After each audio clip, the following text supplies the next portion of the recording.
Hello and welcome to a Master Yi tips and tricks guide sort of thing. Sorry if my voice sounds a little bit different. I'm using the recorder in the editor right now, which I don't normally do, so it might sound a little bit different from my regular recordings.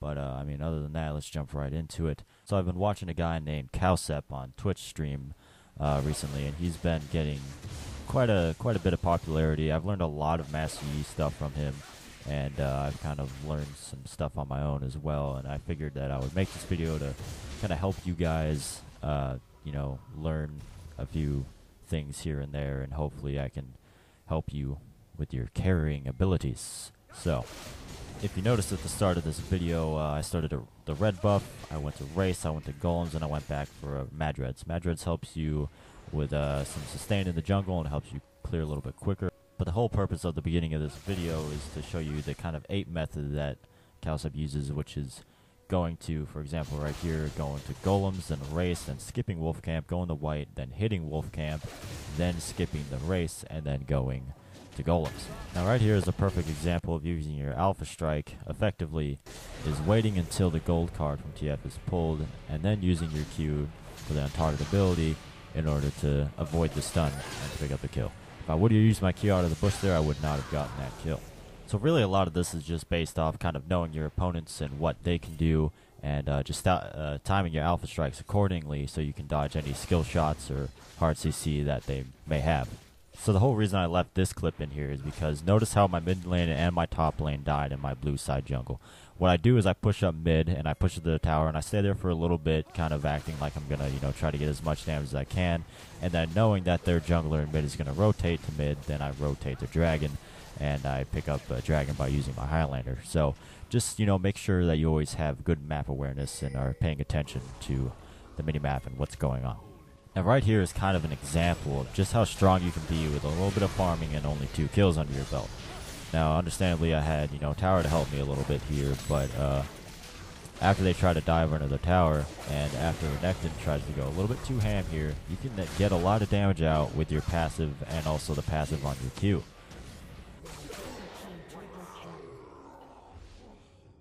So something I want to highlight right here is knowing that your Q will hit up to 4 targets at once. See right here in slow motion that I do not end up going over the wall with Gnar. That's because when you Q up to 4 targets at once, your untargetability in Alpha Strike is going to last a lot longer. However, if you Q somebody who has no enemies around them or no minions around them, it's going to last a lot shorter, so you're going to have to be a lot more accurate with your Alpha Strike timings in order to go over the wall with somebody if they flash or bounce like Gnar did. Now this is another example of always knowing your enemy's abilities and always staying one step ahead of them. Also always being patient. Notice here when I pop my ultimate and I go onto Jinx, I don't just Q right away. I'm waiting for her to use her chompers, like right there, and then I Q to get over them. Now since Jinx got all that mobility from killing Ezreal, I'm just kind of getting my auto attacks off on Gnar until my Q comes off cooldown, and then I'm able to alpha strike once Gnar flashes away and pick up the double kill. So right here I called down Teemo from top lane to help me with Baron. He was a little skeptical of whether we could do it or not, but I assured him that we could. But pay attention here as to when I alpha strike, and in order to dodge Baron's attacks.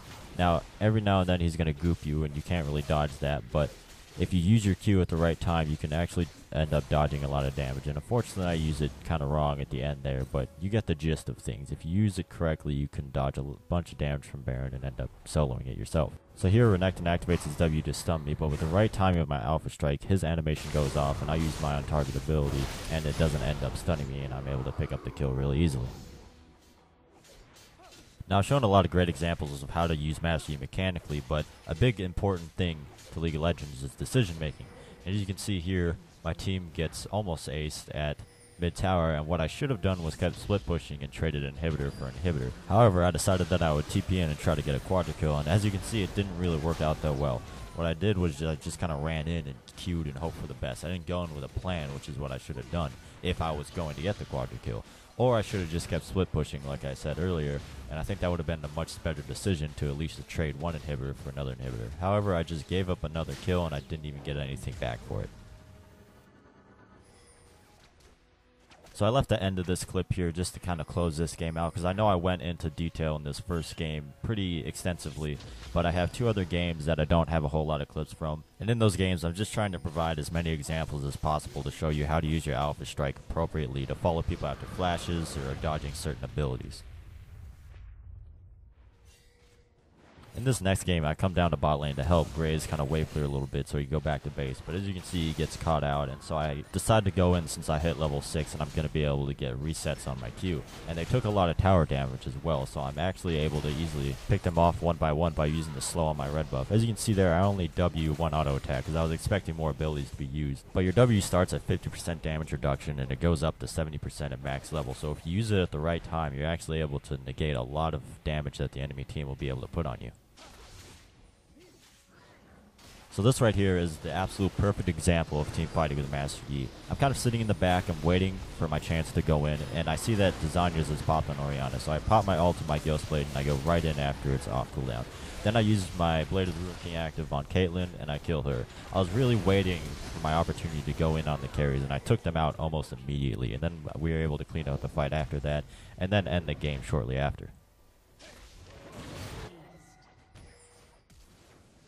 Now this 1v1 between Shyvana and myself shows the importance of having your 41% attack speed runes, because you're going to get more procs on your passive for every 4th consecutive hit. I actually didn't have the right runes for this game, but I ended up winning this fight because I got the double strike off from my passive. It ended up being a really close fight, but I could have won it a lot more convincingly if I would have had my 41% attack speed runes.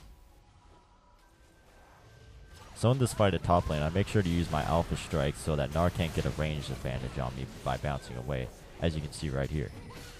Just make sure that you're always thinking about your enemy's abilities and what they're going to do so you can always stay one step ahead of them. So if you're bored of this video and you already know what I'm going to say, then I think I've definitely reinforced my point. As you can see, I waited for Nami to use her bubble, and then I Q'd to dodge it, and that allowed me to secure the kill. So I've only played 3 games of Master Yi today, but I've used all the clips from those 3 games to show you just what you can do with this champion, and hopefully you've learned a thing or two.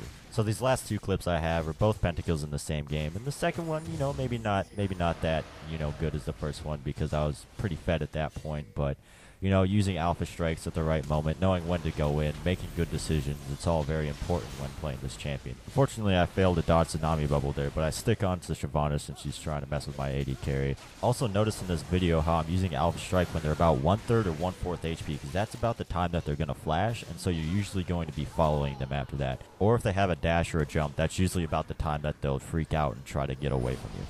I W'd as soon as I got into that bush because we didn't have vision of it, and I figured that Gnar would be waiting in there for me to mess me up, but wasn't the case, and I ended up chasing him down for the pentakill.